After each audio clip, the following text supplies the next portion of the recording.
wasn't ruined cause you never got the pick. I know that everybody told me that I'm sick cause the way my mind falling away in my heart. I know you feel the same when you're with me. You know I'm all you need. You're where I wanna be. My darling, can't you see?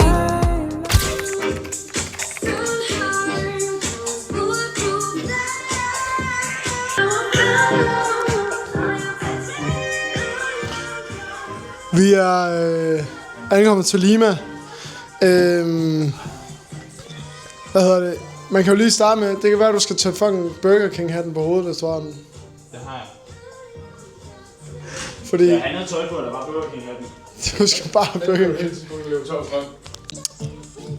Ja, vi er jo som sagt nået til Lima, og det, altså, vi har lavet en del af det, der skal ske i den her video allerede, men jeg tænker, vi skal stadig lige lave en intro, fordi nu sluttede part 1 jo meget bredt med Peru her. Men ja, vi er ankommet til Lima. Houghton, han har jo som sagt Burger King-hatten på, som altid.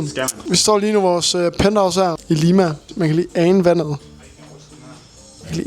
Dernede. Det er pisse fedt. Ej, men vi skal se ud på madlavningskursus, men det ser vi først senere i videoen. Så vi starter lige med at gå tilbage til Machu Picchu, fordi det er sådan det næste, der sker i videoen. Så.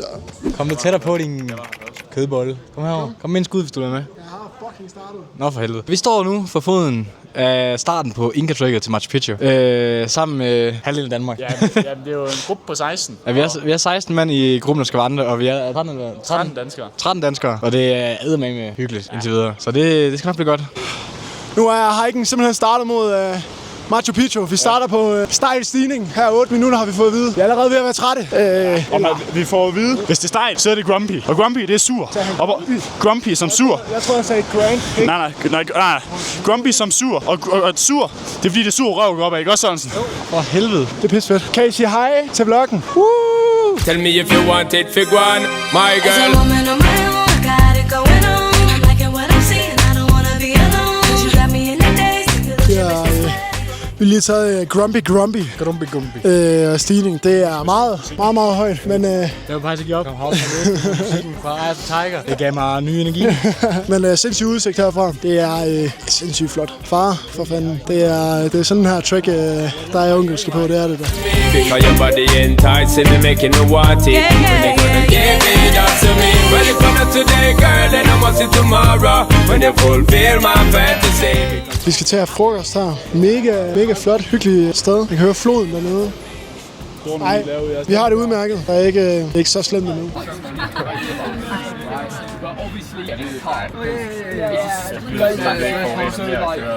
Nu nåede vi ikke lige. Vi var så sultne. Vi røg i maden før jeg nåede at filme. Men der stod på ris med grøntsager og forskellige slags fisk. Noget marineret, noget fried. Ja, så har vi fået suppe til forret. Og så er der også en dessertski, så det kunne være. Nu har vi spist frokost, og nu er vi på vej igen. Vi er på 7.000. Det kan jeg også sige meter, hvis det er 7,8 kilometer, vi har gået indtil videre. Ja, det er skide godt. Så fint. Så er vi kommet til første checkpoint, hvor vi skal sove i de her fine telte med rigtig flot morgenudsigt. Indtil videre semi-hårdt. Kunne være værre, kunne være bedre. Det er jo heldigt, at vi har kunne finde telt. Han gik i panik, da vi kom ind. Jeg blev kaldt direkte til samtale. Jeg skulle til at soveposer og til at telt. Det var lige før jeg ikke kunne være der. Men det kunne jeg heldigvis med min gode sovekammerat der. Vi er lige vågnet fra første nat her på Inca Trail. Good morning. Yeah. Thank you. Yeah. Men det skal nok blive meget fint, det skal det da. I dag er den hårde dag, vi skal gå 1200 højdemeter, så det bliver godt. Det bliver hyggeligt. Så velkommen til dag 2. Det er sådan, der kommer til at gå op ad hele vejen i dag. Ja, vi skal gå 1200 højdemeter og krydse det Women's Pass i 4200 højdemeter. Så det bliver nok en hård dag i dag. Ja, tak. Ja, jeg ønsker selv at lykke. Det får vi brug for.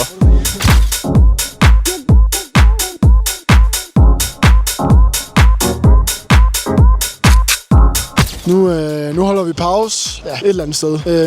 Og vi har gået helt dernede, lige præcis. Og så er vi gået hele vejen op. Vi har altså gået 666 meter elevation nu her. Så det er fucking godt. Nu skal vi til at videre. Vi har cirka 2 timer, til vi er ved vores camp for i dag. Vi skulle gerne være lidt tidligere i dag, fordi der er så mange højdemeter. Men ja, vandet ser sindssygt klart ud. Så også sgu godt, man kunne drikke af det, hvis jeg skal være ærlig. Det bliver pissefedt. Det her, det er simpelthen så stejlt det er. Og man kan se helt deroppe, de der limegrønne satan, de går også bare deroppe. Det er bare pissehøjt, men vi fortsætter i sindssygt tempo. Nå, så er vi her sgu. Get Women's Pass. Hvor mange meter er vi gået op i dag, siger ud af fælge? 1100 meter. 1100 meter er vi gået op ad trapper og op ad hele Multiausen. Det var vores guide, der kommer gående der. Vi er simpelthen så lynhurtige hele danskerbanden, at vi har efterladt vores guide. Men det er jo bare sådan, det er. Nu sidder vi her for at spise en masse snacks. Vi har fundet ud af, at Mr. Brownie laver mega gode brownies. For at spise en masse Oreos. Oreos er mega billige i Sydamerika. Den kan skal bag øret. Så dem får vi spise masser af. Tasken er fuld. Så nu er det 1,5 time nedad eller sådan noget? 2 timer nedad. 2 timer nedad, ja. Jeg har fået at vide, det er stejlt nedad. Stejlt nedad, så det kommer til at gå ind i knæene. Så ønsker selv at lykke. Det var anden dag. Overstået hike. Ja, vi donner efter at have gået 1100 højdemeter. Fucking loco. Ja, klokken den er 12. Vi er kommet 2 timer før tid. Vi er åbenbart fucking hurtige og fucking sporty og hele lortet. Vi er sammen med nogle andre camps den her gang, så vi har ikke sådan vores eget sted. Men jeg tror, det bliver pissehyggeligt alligevel. Så det bliver skide godt. Det bliver skide godt. Godmorgen til endnu en dag. Vi har fået pandekager med vores navn på. Det er altså ret sødt. Her ser vi drengene komme gående. Se hvordan de har det. Hvordan har vi det? Hej og velkommen til den her video. Den her dag på... Det er hårdt, det der. Dag 3 af vandringen op til Machu Picchu. Det er en strålende dag. Kig ud. Strålende dag, uden lige. Herovre der ser vi Dead Women's Pass. Det var der, vi var i går. Det er på patter. Med stive nips. Café ikke lave en redigering tegning. Det er det på patter. I dag der går den lige op her fra start. 300-400 meter højdemeter til starten på. Så er 262 meter ind, yes. vi har kun 300 meter. Så. Altså vi skal derop. Jo, det er lige der. Efter det så er det smooth sailing i 15-14 km mere. Og så skal vi have snacks. Jeg har også en masse snacks. Mange øvelser tilbage. Ikke nok. Jeg har faktisk mange tilbage. Jeg kan se, du har også spist lidt, kan man se på dine næpper. Hvordan har Nora det? Hvordan har folket det? Har I det hårdt? Det var ikke så galt indtil videre faktisk. Det var værre i går. Hvordan har andre det? Altså vanvittigt godt, det er pisse nemt. Jeg hedder Albert. Come on, give me devotion. Wait a minute. You got me burning. You got me burning.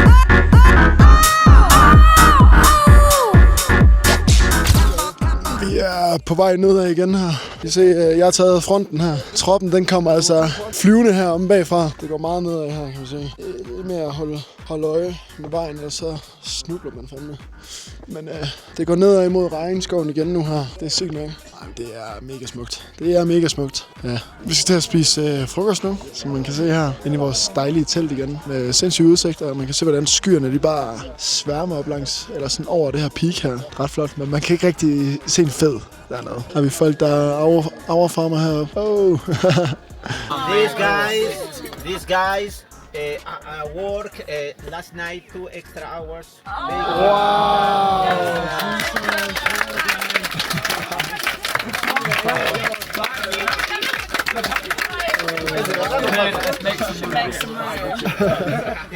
Det er første sted på turen, hvor der simpelthen er data. Man kan se, at folket de sværmer. Folket sværmer op mod toppen. Nora han er pis over United, de tabte i dag. Jeg hopper. Jeg hopper for helvede. Jeg har aldrig tabt for helvede. Jeg hopper. De tabte også. Hvad tabte de? Relegated. Ja, så de er 5 måneder stregen nu. Men der er data. Så det er også kun snyde-data. Der er kun 3G. Det er lort. Sådan der. Hvordan har I fået noget? Nu skal vi gå lige så langt, som jeg allerede har. Vi har gået sådan 8 km eller sådan noget. Så vi ses i aften. Come on, give me devotion.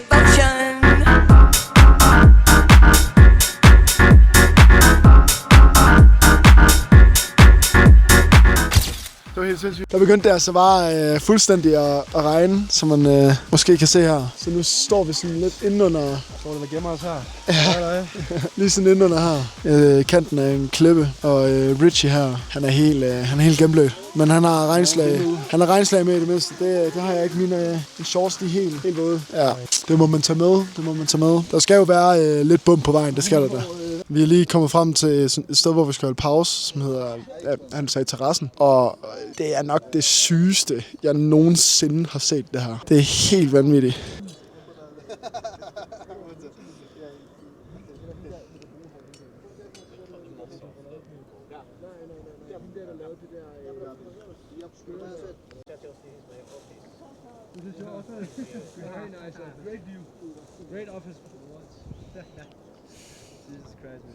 Vi er højere. Øj, er det Lide? Ja. Nej. Ja, det er helt vildt. Shit, hvor er I god. Det er Sunday League. Så bronze. Vi er ankommet til Camp 3 på Machu Picchu. Er det ikke smukt overgang? Ja, ikke? Hold kæft, hvor er det flot. Machu Picchu er lige derovre. I morgen der skal vi op klokken 3 om natten. Og så skal vi gå derop, så vi kan se solopgangen over Machu Picchu. Solgate. Sungate. Ja, i dag har været en god dag. Det har regnet lidt. Ja, nu har han faldt. Ja, nu er blevet lappet ret meget sammen. Fordi han fik en hudafskrabning, chat. Det var en hudafskrabning. Altså, han piver. Hvad? Skal jeg gå med, eller hvad? Det her, det er mit telt. Den er rød. Det er også Hausens telt. Vi deler faktisk telt. Derovre, der spiser vi.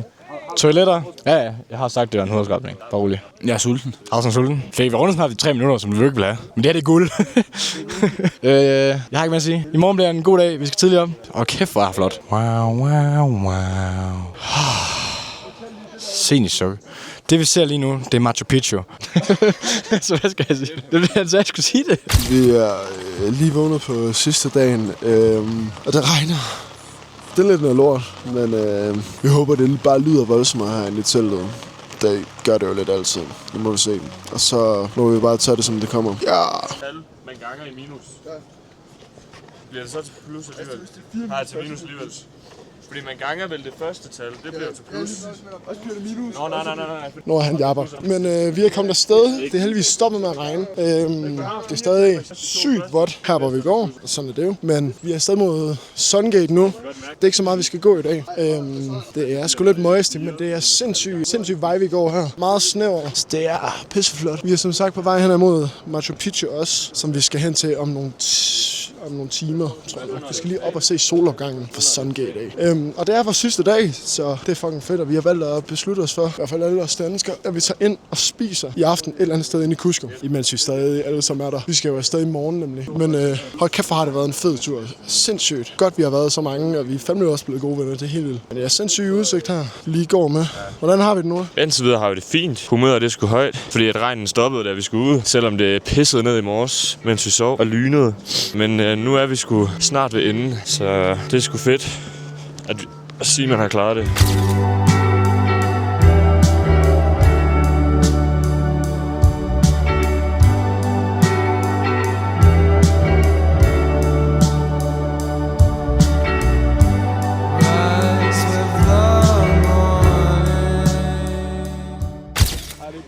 To ud af 7 verdensvundere.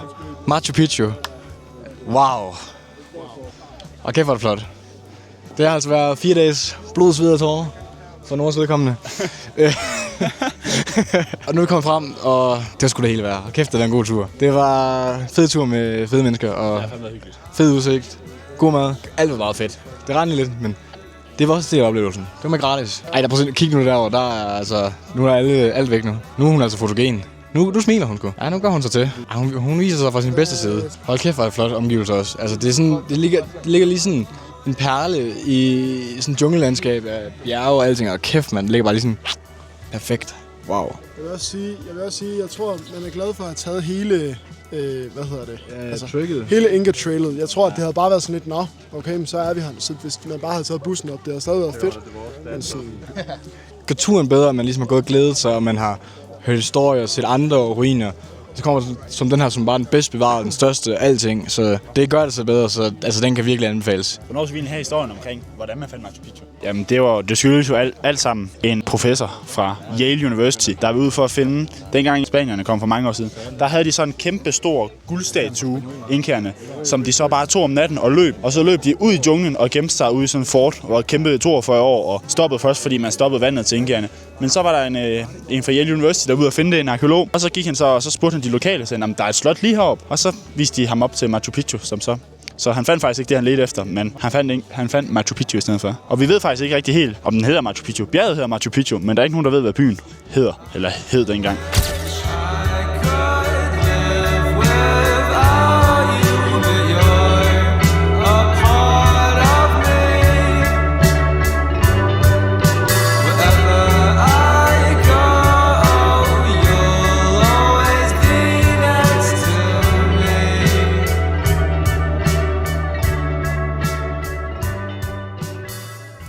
Vi er nu ankommet til Arequipa. Om 20 minutter, der skal vi ud og river raft. Vi er sådan lidt mugne lige nu, fordi vi skal betale for en fucking blæser, som en af de der hollandske drenge har fucking smadret i nat. Hvilket er noget fucking pis og irriterende. Men vi prøver lige at se, om vi ikke kan fortælle os ud af den. Og så er vi på vej ud af river raft.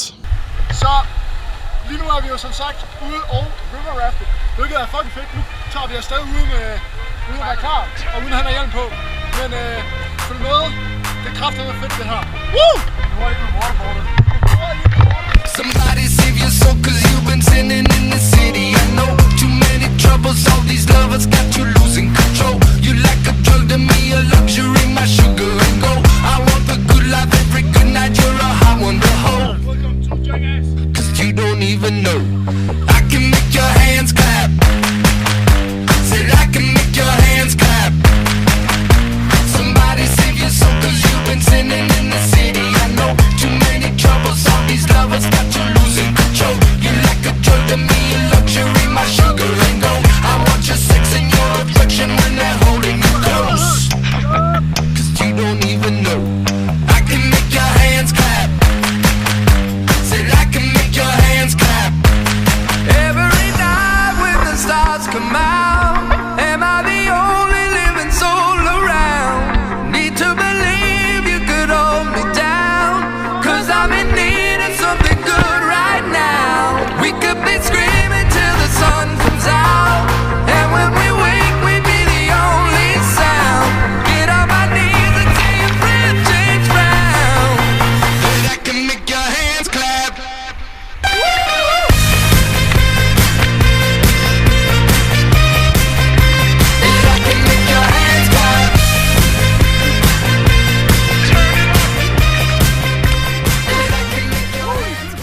Og vi skal simpelthen til at ud og stå på snowboard nu her og ski herude i ørkenen, så det bliver fucking fedt. Jeg har fået en ekstra large hjelm. Det er fordi, jeg har så meget hjerne. Sygt nok, du bilder dig selv ind. Her har vi altså synet, vi skal køre i. Vi har lige gået fucking det var en dernede fra i... Jeg skal ikke brokke mig i mine snowboardsko her, eller støvler, i forhold til de andre med skiene. Men vi skal altså ind i den her basse her, så skal vi give den fucking max gas nu, så det er fucking fedt. Så er vi altså ved at være klar til at køre. Kom nu lidt. Er vi klar eller hvad? Vi giver den gas her lige om lidt. Det skal blive godt. Det er med at holde fast her, ellers så går det fuldstændig galt. Vi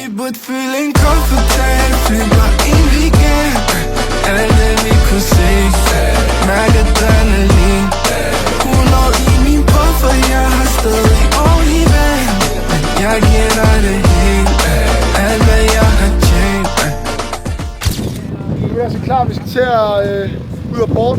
Giv den gas. Ja, det er fuldstændig sindssygt. Kan vi se Havsen? Kan han komme ud? Kan han komme ud herfra? Det kan han da godt. Så en Red Bull-atlet er så meget sjov. Ja, vi er jo fucking Red Bull-atleter. Det er sandsurfing. Hvad tænker vi? Okay, det var sjovt. Jeg var faktisk lige at blive bange. Det er så den naturlige pirat, der har været der. Det er sygt. Det er lukket. Hey, vi tager det. Ja, når man jo knap nok kan stå på ski i sne, så er det endnu sværere i sand, ja. Feeling comfortably bare inden vi igen alle vi kunne se mærke adrenalin 100 i min buffer, jeg har stadig ordentlig vand. Jeg giver dig det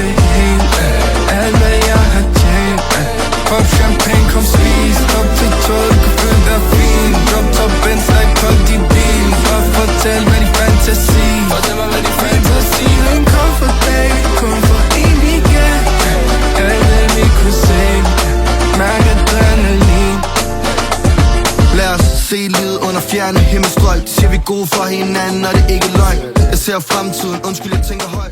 Og nu er vi så ved at nå til madlavningskurset, efter vi har været på Machu Picchu, ude af river raft, ude af sandboard og alt muligt fedt. Vi skal simpelthen tage ud til madlavningskursus. Jeg ved ikke, hvad fanden vi skal lave. Vi skal jo 4 retter og en masse pisco sour, som drengene de glæder sig sindssygt meget til her. Ja. Det skal nok blive godt. Og nu kan de gå ind herinde i bad. Nej, vi skal til afsted. Så, see you. Where you feel, where you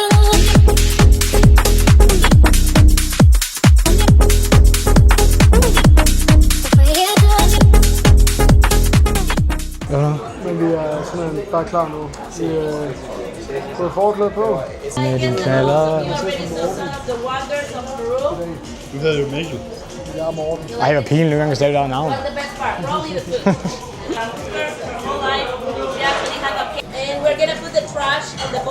Tak med at mase det. Jeg har kartoffelmos uden noget vand eller væske. Sådan noget her lækker stads i her. Nogle kan huske, hvor meget salt vi sagde. En halv teske. Så en halv teske salt. Jeg tager lidt mere i. Jeg er dansker for fanden. Afsam putter 3 i. Ja, pinch. Nu får vi lime. Jeg ved ikke, hvad vi skal bruge lime til. Det er hvor du skal skære den op og smashe den med pis. Amigable que empaquetado. Vi begynder bare at ælte den her. Efter den sløveste kniv, jeg længere brugt den her. Og så var det bare en halv lime. Tror du ikke på det øjnene, Havton? Så er der altså bare lime på drengen. Så mixer vi. Mixer. Vi har stadig en halv lime. Jeg ved ikke, vi skal bruge til. Den skal i øjnene på Havton. I øjnene på Havton. Pero cuando yo estaba en Cuba, la cocinera de la casa. Det her, det er vores mix indtil videre. Det minder lidt om noget... Después tager lidt koldt toiletfyld. Men low-key lækker nok. Mayo, shredded kylling, ærter, tak for det. Ærter og så finhakket gulerod. Og så noget form af avocado nu. Det smager meget godt. Så jeg har lige puttet lidt limesaft i min. Tilbage med salt og peber selvfølgelig. Det bliver ikke bedre. Spis den. Jeg elsker avocado. Har du svært ved at pille en avocado? Tag kniven, hvis det er. Bare slice den. Okay, det er godt nok en dårlig avocado. En dårlig avocado. No, going to Galapagos Islands. Nej. Encima de la lechuga vamos a colocar el molde, ¿ok? The mold so everything started really well because we were three countries involved in that war. It were helping, and we were. Det går meget godt. Ja, den er totalt vatter, hvis du... We have to help, but that's up to you. So depende de ustedes. Lidt til toppen, som man siger. So we the Peruvians, we already were involved in it, and Chile already say like, you know, you're fighting, so you. Du skal magne. Because I have some. På bagefter. Por eso tienen el pisco caramelo, ¿no? Como caramelo.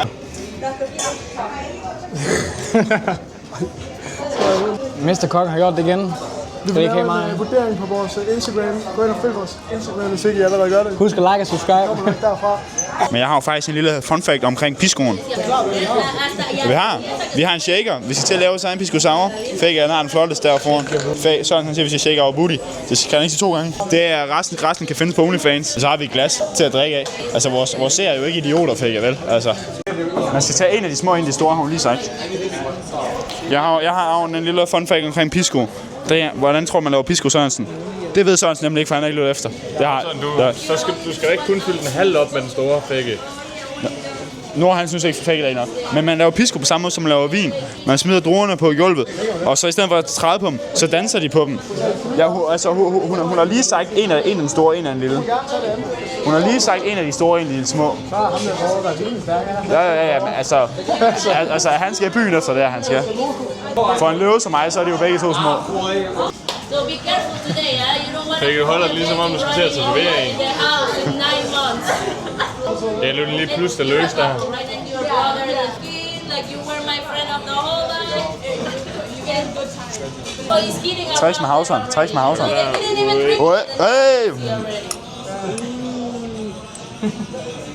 Jeg får det ikke op over bordet.